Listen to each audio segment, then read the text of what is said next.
L-erba' filgħodu fl-isfond tal-Qrati tal-Ġustizzja, il-mexxej Laburista Joseph Muscat indirizza konferenza tal-aħbarijiet fejn ħabbar numru ta' proposti għal riforma fil-qasam tal-ġustizzja. Joseph Muscat qal li l-ġustizzja hija waħda mill-pilastri tad-demokrazija tagħna. Qal li dak li ġara fl-aħħar snin u xhur fil-qasam tal-ġustizzja tefana lura b'10 snin.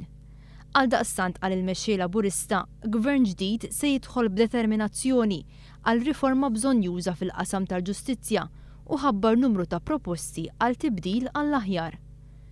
Gvern ġdid għal Joseph Muscat jikkummissjona persuni responsabbli, indipendenti u b'esperjenza u għarfien fil-qasam tal-ġustizzja biex jagħmlu review tal-ġudikatura fl-istess waqt li jipproponu il-bidliet neċessarji. Dawn il-bidliet narawhom li jridu jiffokaw fuq il-bżonn li ndaħlu aktar checks and balances li jmorru mill-ħatrit tal-ġudikanti sa l-operat tagħhom. Ir-review u t-tibdiliet li hemm bżonn u li jiġu identifikati għal qasam tal-ġudikatura se jiġu diskussa pubblikament. Imbagħad il-persuna responsabbli mill-ġustizzja fih dan gvern ġdid tara li dawn it-tibdiliet jitwettqu sal-aħħar ta' din is-sena. Dawn huma timelines li huma ambizzjużi, imma huma timelines li ma naħsbux illi jistgħu jerġgħu jiġu posposti.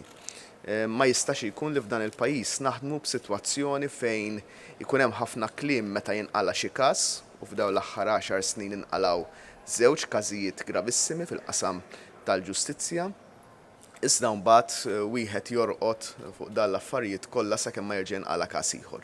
Nemmnu illi issa huwa iż-żmien illi naġixxu.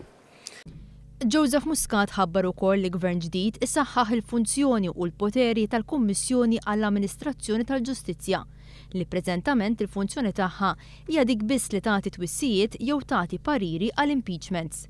Joseph Muscat qal li hemm lok għal aktar funzjonijiet għal din il-Kummissjoni.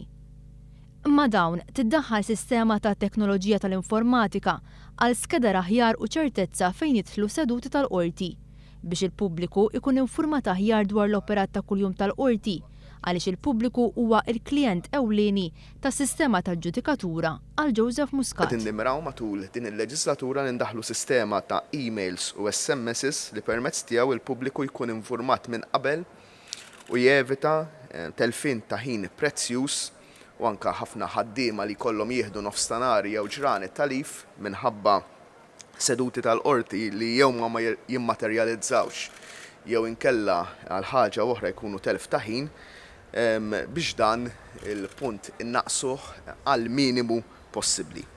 Il-mexxej Laburista mela ċara li gvern ġdid se jkun qed jagħmel distinzjoni bejn il-qasam tal-ġustizzja u l-qasam tal-intern. Fakkar f'żewġ proposti oħra li l-Partit Laburista diġà ressaq: it-tneħħija tal-preskrizzjoni minn fuq il-politiċi u l-introduzzjoni b'ħeffa ta' liġi tal-whistleblowers, liġi li se tapplika wkoll għal każijiet li jmorru lura mid-data li tiddaħħal. Il-messaġġ ewlieni tagħna huwa li s-sistemi qegħdin hemmhekk għan-nies u mhux in-nies qegħdin hemmhekk għas-sistemi.